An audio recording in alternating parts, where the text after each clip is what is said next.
Oborne is with us. He, of course, the author of Assault on Truth, Boris Johnson and the Emergence of a New Barbarism. Is that your latest book, Peter? Well, one of many you've penned over the years, of course. Yeah, I've got a book on the history of cricket coming up next year. I'm sure that was a much more relaxed moment writing that. It was. It was much more agreeable. Indeed. Fantastic. Just give us a word. While I mean, you've covered politics forever across the pond. It's interesting. It does have a kind of a relevance to the wider world because it is America. What is your journalistic gut telling you, Peter, of what's likely to happen in this particular election? I can emphasise I've never pretended to be an expert on the United States, but my gut tells me that Kamala Harris will win. But that may be my own prejudices getting in the way of good judgment. But I feel that voting for a monster like Trump must surely be beyond more than 51% of the American population. I get it's the same point I just put to Harriet Harman, though. I mean, I understand why somebody doesn't like Trump in the same way I understood why somebody didn't like Rishi Sunak, but I couldn't understand why somebody would gravitate to Keir Starmer, or in this case, Kamala Harris. I've really tried hard to work out where her DNA is, the marrow of her politics, and I can't spot it, Peter. I can't find the driving force behind Kamala Harris, what she stands for. I'm not particularly defending her. I think the division between right and left, which we used to have in British and American politics, has sort of gone and been replaced by the division between the people who believe in the law and order and the Constitution and those who believe in total mayhem. And Trump is somebody who believes in total mayhem. You know, as you know, 4 years ago, he sponsored an attempt to stop Joe Biden coming in as president. Basically, he tried to support an armed insurrection. And he's a serial liar. In my view, he's a fascist because he turns on minorities. He supports political violence, as we saw 4 years ago. And so, whereas Kamala Harris still believes in the norms of liberal democracy, and that's why I support her. But some would say, well, that's... I mean, obviously, Donald Trump would disagree with everything you just said, and maybe I think probably all of half of America would disagree with you as well, Peter. But I don't know whether, you know, being a sort of liberal lightweight is somehow a greater qualification for running the United States and being the chief of the free Western world. Look, he's not... Trump is a lightweight as well. He's the idea of Trump with his finger on the nuclear button scares the wits out of me, and I think he's a danger to the free world. And I cannot see why any reasonable person who does believe in liberal democracy, all right, Kamala Harris is no J.F. Kennedy. I'm not saying that she is. But I prefer, unless you support some alternative form of political organisation than the one which has governed the world since 1945, I'm with Kamala. I was looking back. The one thing I think everybody could or should, frankly, agree on is that I was looking back at some of the previous kind of contests and rallies. George Bush Jr., Al Gore. We know how that ended, but the run-up to it, the electioneering, and how different it was, the sort of the insults, the personal, the innuendo, we now sort of accept it. I mean, she's gone there as well as Trump. Trump has a PhD in that kind of stuff, but you know, we never used to see that before. There was decorum, there was a certain level of just basic respect. That's just gone out the window at 1,000 miles an hour. I absolutely agree with you. And not just in the United States, it's come across to this country and it's gone into Europe. We can see that. And I do think that that decorum is symbolic of something very important, that if you start to insult people in the way in which it's happened in the States, it opens the way in the end to the collapse of civilized norms and ushers in violence. Well, maybe there's going to be a new page turned in this country. There's a new leader of the Conservative Party. I don't know whether you were ever a Conservative, Peter. I'm assuming perhaps because of your journalism and where you've worked, that maybe you were once in the back in the day. Kemi Badenoch is the new leader of that party. What did you make of that? You just mentioned the word lightweight. I mean, I think a right-wing lightweight rather than a liberal lightweight.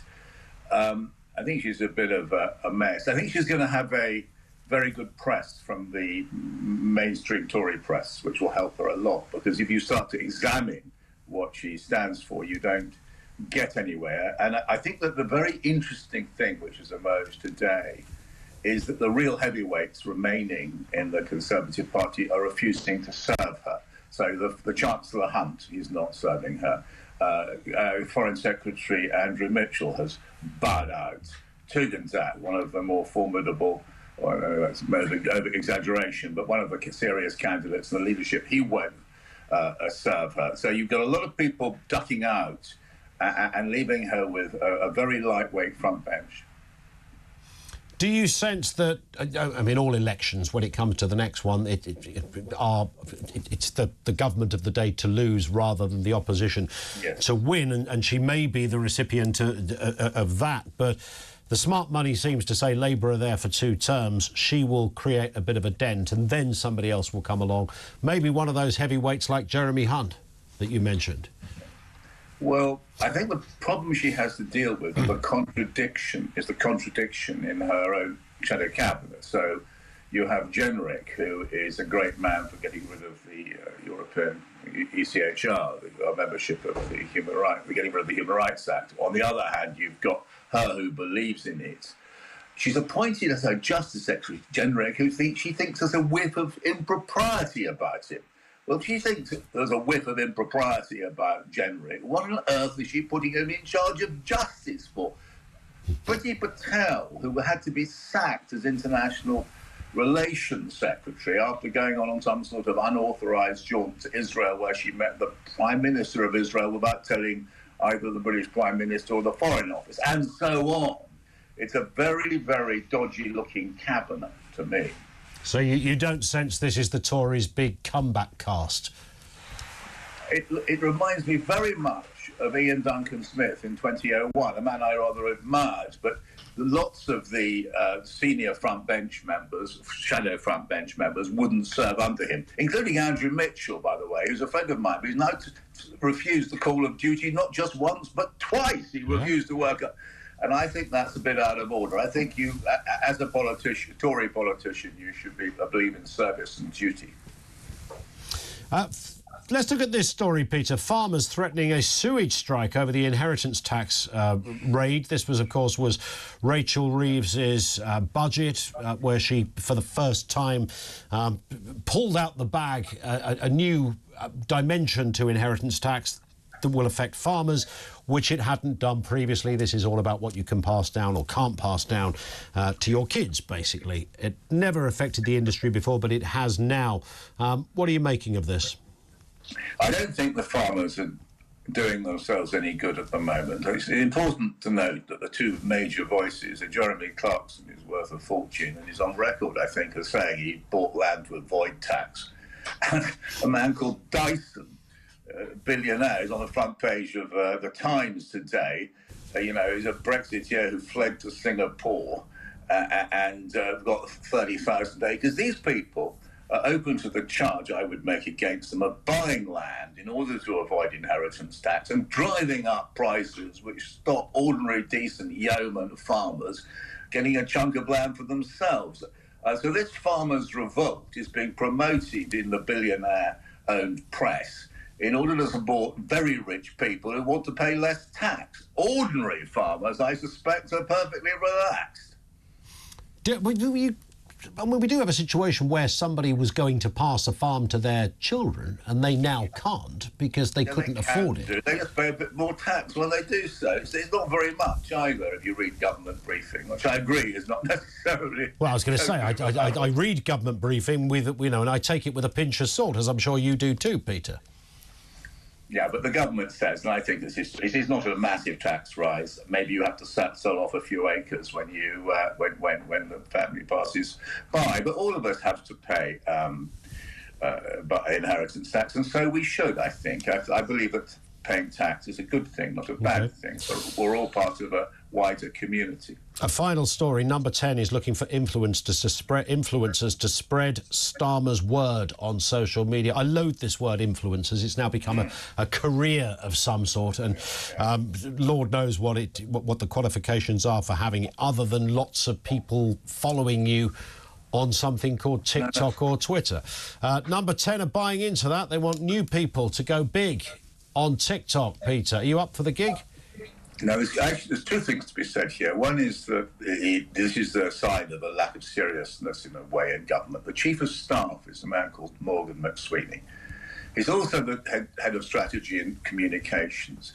The Chief of Staff should be considering government, how to make government in the interests of all the British people, to make this country better governed. And that's a major task, and it's one which he should be setting about, not promoting influencers on TikTok, which is what Morgan McSweeney is doing. It suggests, I think, there's a fundamental flaw in the structure of the Starmer government. You've got somebody who knows about political strategy and communications, McSweeney, and he's been put in charge of being Chief of Staff. And that's about government, and he's a complete mess. He should be doing more serious things. Although, if there's time, I could also explain to you why I think it's potentially very sinister. Do you want? Yeah, please do, because I'm all for that when it comes to social media.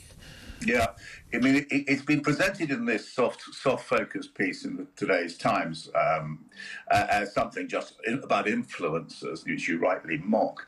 Actually, the art of political communication has moved on very fast now. It's about sending out messages often not really understood, which anger people, which frighten them in one direction or another, which actually distorts political discourse. There's a brilliant book by a man called Peter Oborne about how this was done in Moscow and in the Philippines.